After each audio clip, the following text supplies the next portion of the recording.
Mesdames et messieurs, bonjour. Bienvenue au programme de l'actualité au cœur du Rojava.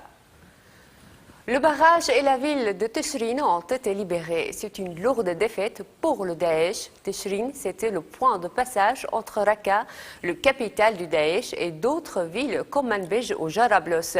Cette libération, on la doit aux forces démocratiques syriennes. Tishrin et son barrage sur l'Euphrate. Un point de passage qui permettait au Daesh de faire passer armes et mercenaires entre sa capitale en Syrie, Raqqa, et ses grandes villes du nord de la Syrie, Jarablus et Manbij. Dimanche dernier, les forces démocratiques syriennes ont repris le contrôle du barrage.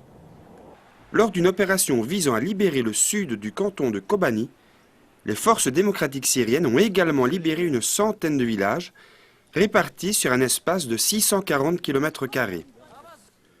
Le porte-parole des forces démocratiques syriennes, Talal Ali-Silo, a fait le bilan de cette bataille contre le Daesh. Deux groupes armés des forces démocratiques syriennes se sont rejoints au barrage après avoir libéré tout le sud du canton de Kobani. Passant l'Euphrate, les forces démocratiques syriennes ont libéré la ville et les collines environnantes. Le Daesh avait voulu retarder sa défaite en plantant des mines et en retenant des otages. Mais pour finir, un seul de ces otages aurait été tué et tous les autres auront été libérés. Le barrage de Tishrin fournit de l'électricité. La gestion de cette source d'énergie a été confiée au Conseil de l'énergie du canton de Kobani.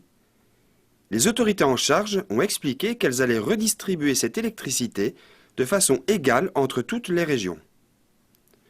Afin de mettre un terme à la présence du Daesh dans cette région, les avions de la coalition internationale ont également réalisé des frappes aériennes.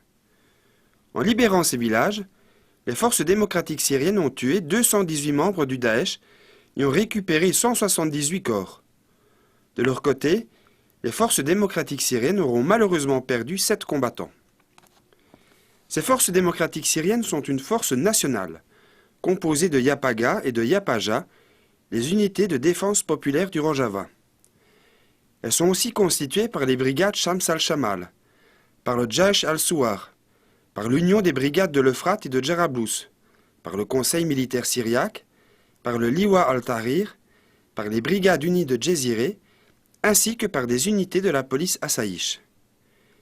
Les combattants de cette armée nationale, composée de Turkmènes, de Kurdes, d'Arabes, de chrétiens syriaques, libèrent la Syrie du Daesh en nouant tous ensemble des liens fraternels. Leur but commun est de reconstruire une Syrie démocratique, plurielle et libre. Signalons également que suite à la libération du barrage de Tishrin, les autorités turques ont ouvert en grand les barrages situés sur leur territoire, de manière à perturber le fonctionnement du barrage de Tishrin et à noyer les villages et les champs en aval. Un terrible attentat suicide a eu lieu mercredi dernier à Kamchlo. Cet attentat a fait 18 morts. Il y a aussi de nombreux blessés. Le bilan de cette attaque pourrait encore s'alourdir. Mercredi soir, il était 22h05 lorsqu'une première explosion a retenti dans le restaurant Le Miami, qui se trouve dans le quartier du Wusta, à Kamchlo. Quelques minutes plus tard, un autre restaurant était ciblé par une attaque suicide. Ce deuxième restaurant, le Gabriel, se trouve dans le quartier de Seyahi. Peu après cette deuxième explosion, une troisième explosion, toujours dans le même restaurant, le Gabriel. Une quatrième attaque a eu lieu près du centre des jeunes, le Medinat al-Shabab, dans le quartier du Kharbi. Enfin, et alors que la foule s'assemblait autour du restaurant Miami, un motard a voulu se frayer un chemin avant de se faire exploser. Heureusement, la police des Asaïch a pu tuer le dernier kamikaze avant qu'il ne se fasse exploser dans la foule. Sa moto a été désamorcée. D'autres membres de Daesh sont alors intervenus avec des armes à feu et ont tiré sur les policiers Asaïch. Immédiatement, les Asaïch ont encerclé les assaillants avant de mettre un terme à leur attaque. On dénombre à l'heure actuelle 18 victimes, plus de nombreux blessés. Le Conseil de la santé du canton de Djezireh a appelé les hôpitaux à la mobilisation générale et a fait appel aux volontaires pour les dons de sang.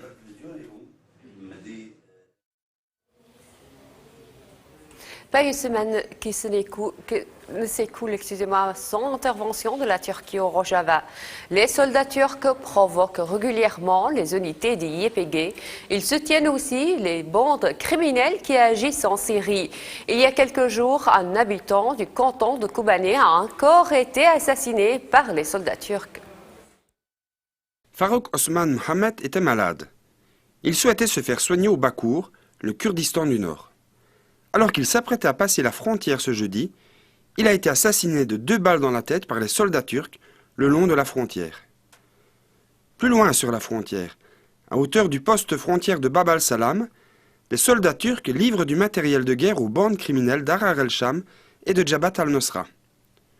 Tout ce matériel est destiné à conforter les positions défendues par ces 2 groupes à hauteur de la ville d'Azaz, près d'Alep.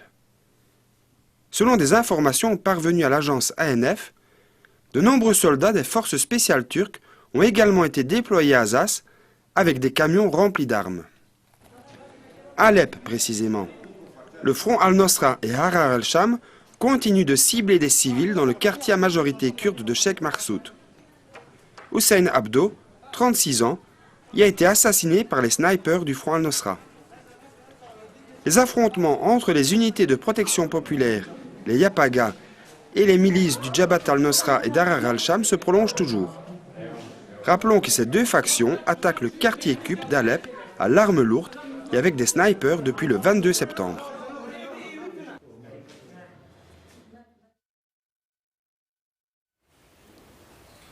Le DTK pour une société démocratique a tenu un congrès extraordinaire de 2 jours à Hamad. Ce congrès a réuni plus de 1000 personnes. Les participants ont exprimé leur situation à la mise en place d'une administration autonome. Dans la ville d'Ahmed que s'est réuni le congrès pour une société démocratique, le DTK, afin d'approuver la mise en place d'une administration autonome dans le Kurdistan du Nord. Cette décision fait suite à l'abandon par l'État AKP des négociations de paix qui se tenaient dans le cadre des négociations d'Imrali, des négociations entre les représentants du gouvernement turc et le leader de la cause kurde, Abdullah Öcalan. Ce congrès est aussi la réponse démocratique et légitime des populations du Kurdistan du Nord, soumises à une guerre injustifiée et à des couvre-feux sanglants. Cette déclaration du DTK exige la mise en place d'une démocratie locale basée sur l'autogouvernance des populations. Cette déclaration s'articule en 14 points. Premièrement, la mise en place de régions autonomes. Deuxièmement, la gouvernance de ces régions autonomes par des instances élues. Troisièmement, la suppression de toute forme de tutelle du pouvoir central sur ces régions autonomes. Quatrièmement, la sécurisation pour la participation de toutes les formes d'assemblées, les assemblées de quartier, les assemblées de ville, les assemblées de femmes, de jeunes, dans les procédures décisionnelles. Cinquièmement, le développement des valeurs démocratiques par l'obligation faite à chaque assemblée exécutive de présenter un nombre égal d'hommes et de femmes.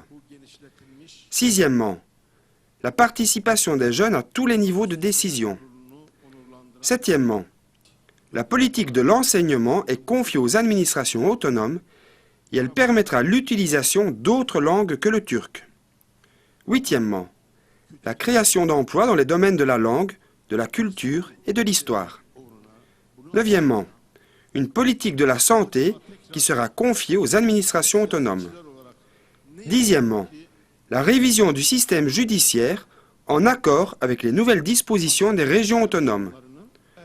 Onzièmement, l'eau, la terre, l'énergie et la production seront dorénavant des questions gérées par les administrations régionales autonomes. Douzièmement, la gestion du domaine des transports aériens, fluviaux et terrestres sera elle aussi réalisée par ces administrations autonomes. Treizièmement, il faudra budgétiser et verser des provisions dues aux autorités autonomes pour la mise en place des services précités. Enfin, on créera des unités locales de sécurité qui seront dépendantes de l'administration régionale autonome. Le DTK considère que la population kurde de Turquie, ainsi que tous les habitants de Turquie, doivent rejoindre et soutenir cette résistance pour la démocratie et pour la liberté. Et contrairement à ce que prétendent les autorités turques, c'est un problème de démocratie et non pas de tranchées ou de barricades.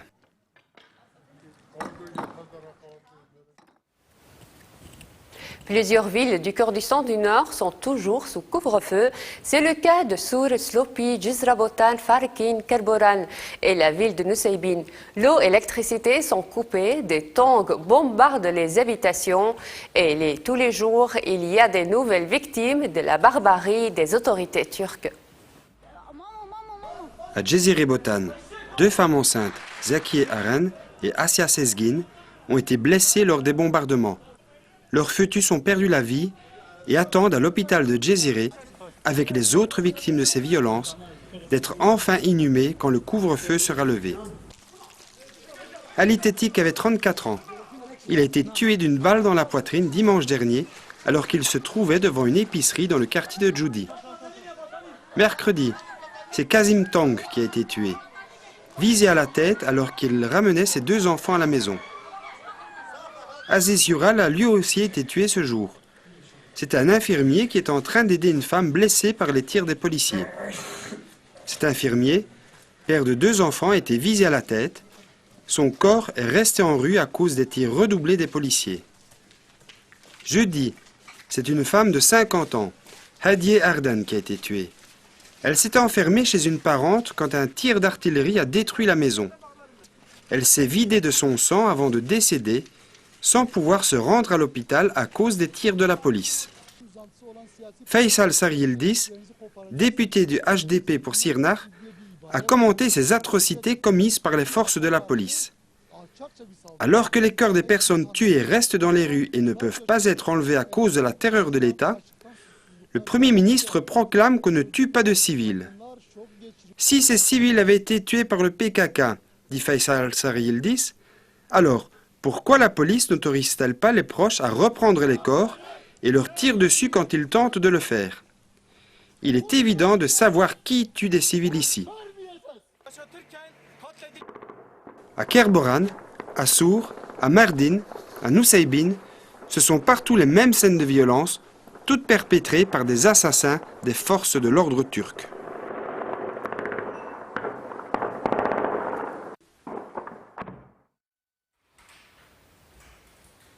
L'État AKP montre plus grand mépris pour les victimes de la guerre et il mène dans le Kurdistan du Nord. Les corps ne sont pas rendus à leurs familles et les arrestations politiques se multiplient.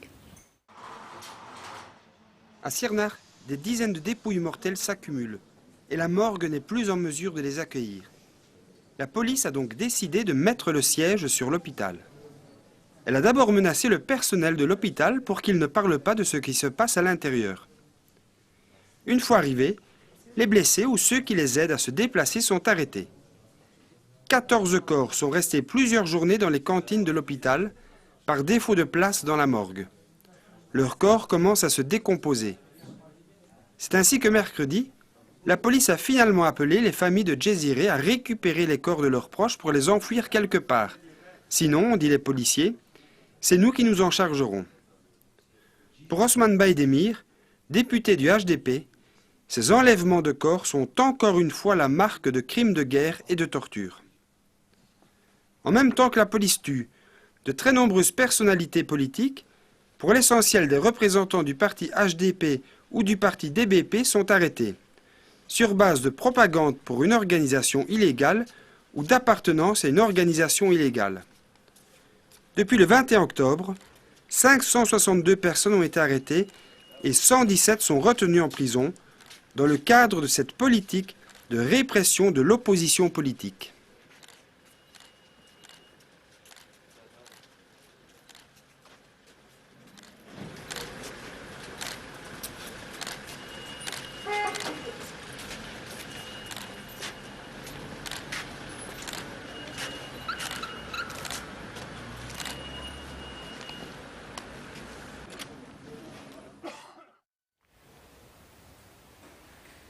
On va rejoindre à présent par téléphone Nursel Kelic à Paris. Nursel Kelic, bonjour. Bonjour. Vous êtes représentante des mouvements de femmes kurdes et vous suivez de près les événements kurdes au Kurdistan. La première question pour vous, on aimerait bien savoir si est-ce que les bombardements qui se passent, vous dites que des crimes de guerre sont commis contre les Kurdes par l'État turc. Comment vous pouvez analyser cela? Oui, donc effectivement, depuis plus de 2 mois maintenant, dans les régions, dans les métropoles kurdes, au Kurdistan, donc au Kurdistan du Nord, Erdogan et son équipe, son armée, perpétuent systématiquement des massacres dans les métropoles kurdes, telles que Cizre, Silvan, Sour et dans les environs. Et durant ces massacres, des dizaines et des centaines de civils ont été attaqués. La plupart d'entre eux, des enfants, des bébés de 15 jours, des femmes, des petites filles ont été massacrées, donc assassinées à bout portant par les soldats de l'armée turque.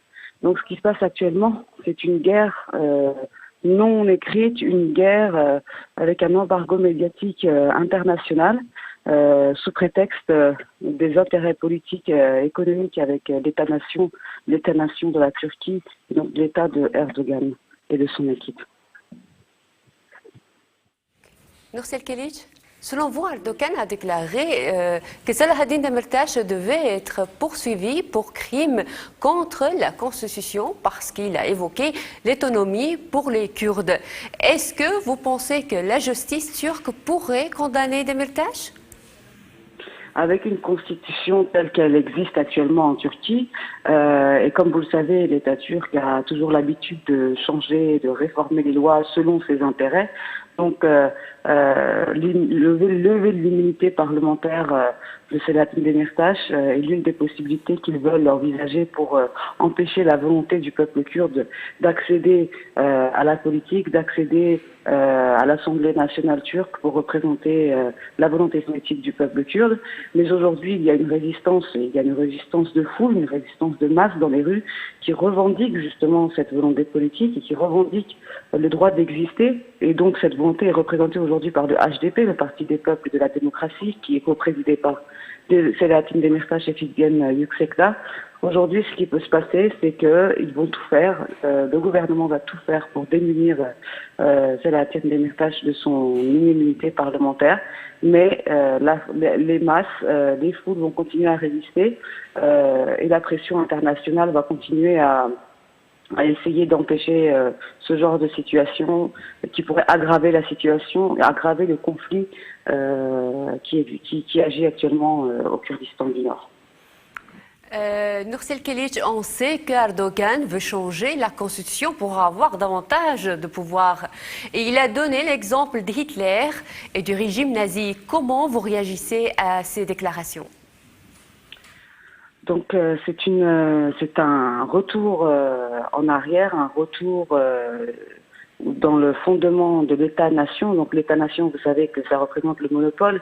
Le monopole veut dire un drapeau, une langue, donc un État unitaire, une structure unitaire qui représente seulement une race, une ethnicité et qui la porte au niveau suprême de la structure étatique. Donc Erdogan, ce qu'il cherche à faire, c'est de construire un État avec des individus type unique, avec aucun moyen de penser, aucun moyen de réfléchir, aucun moyen de réflexion. Donc des troupeaux, en fait, des troupeaux de masse qui vont le suivre à la lettre dans sa politique dévastatrice et destructrice, qui ne reconnaît en aucun cas l'existence d'autres ethnicités, en aucun cas l'existence d'autres composants de la société. Donc ce qu'il cherche à faire aujourd'hui, c'est vraiment de construire quelque chose qui sera seulement selon les intérêts de Erdogan et de sa clique. Mais le fait de donner l'exemple de Hitler montre à quel point sa politique est fascisante, donc une politique fasciste qui a été condamnée par la communauté internationale suite à la Deuxième Guerre mondiale. Donc aujourd'hui, ce serait revenir en arrière, ce serait bafouer toutes les valeurs de l'humanité, la démocratie, l'égalité, la liberté, toutes les valeurs qui font de ce monde un monde. Donc aujourd'hui, je pense que ce sera scandaleux et je pense que les échos seront assez forts au niveau de la communauté internationale aussi.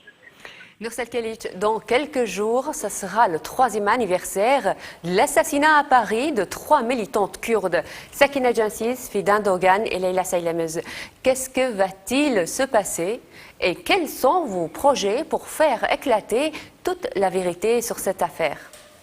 Donc oui, effectivement, dans moins d'une semaine aujourd'hui actuellement, ce sera le 3e anniversaire, la commémoration en fait du triple assassinat. Ce qui a été fait jusqu'à maintenant, donc les femmes kurdes, le peuple kurde a continué à revendiquer l'élucidation de l'affaire par des centaines et des centaines de manifestations, d'activités, de conférences, de séminaires, de pression au niveau des instances internationales. Donc des entrevues avec des acteurs politiques, avec des délégations d'État.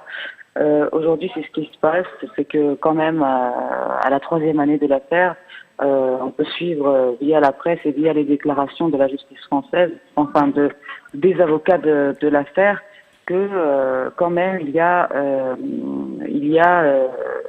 l'indice selon lequel le service secret turc, donc des MIT, serait impliqué directement dans l'affaire des triples assassinats. Donc c'est une première en France, c'est une première car comme vous le savez en France, il y a eu 25 crimes politiques qui n'ont jamais été élucidés et pour la première fois sur cette affaire-là, on arrive quand même à arriver à un indice qui vise directement des services d'un État. Donc, ce qui reste à faire aujourd'hui, c'est encore d'identifier tous les commanditaires, et de les identifier officiellement.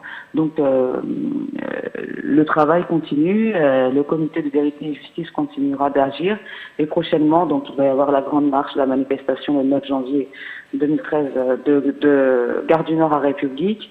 Demain, il y a un gala où il y aura le documentaire Ma vie a toujours été un combat de Sakina Jansiz. Et à la fin du mois, le 28 janvier, il y aura à l'Assemblée nationale une conférence sur justement le triple assassinat où Sakina Jansiz, Fidan Dogan et Leila Saylemez ont péri. Merci beaucoup d'avoir répondu à nos questions. Le TAK, l'organisation des Faucons Rouges du Kurdistan, a déclaré que les atrocités commises contre le peuple kurde ne pouvaient pas rester sans réponse. Le TAK a annoncé des réactions sur l'ensemble du territoire de la Turquie. Cette organisation est tout à fait indépendante du PKK.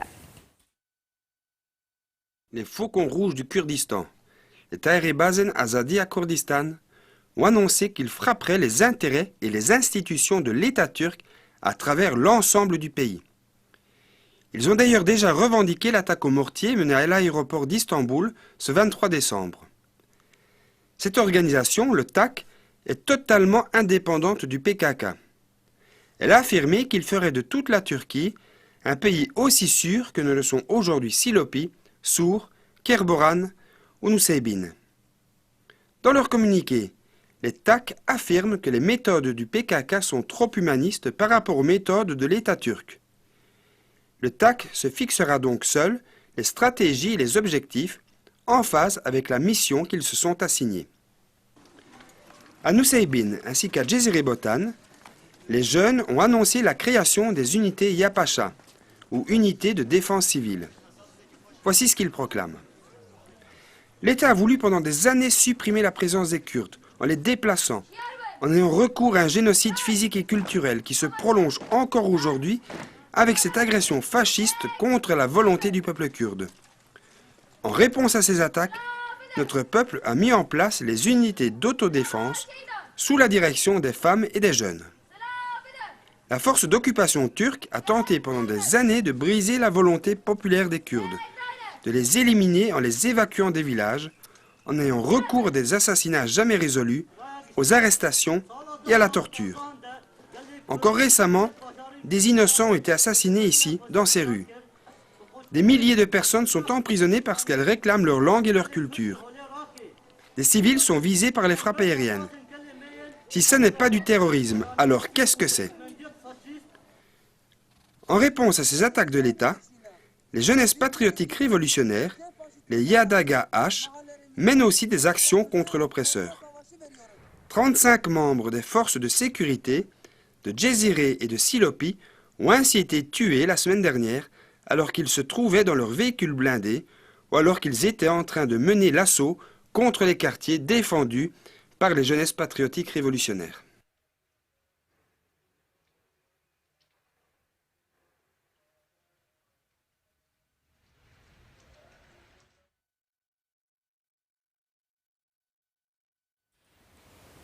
On arrive à la fin de notre programme de l'actualité. Merci beaucoup pour votre écoute. À la semaine prochaine.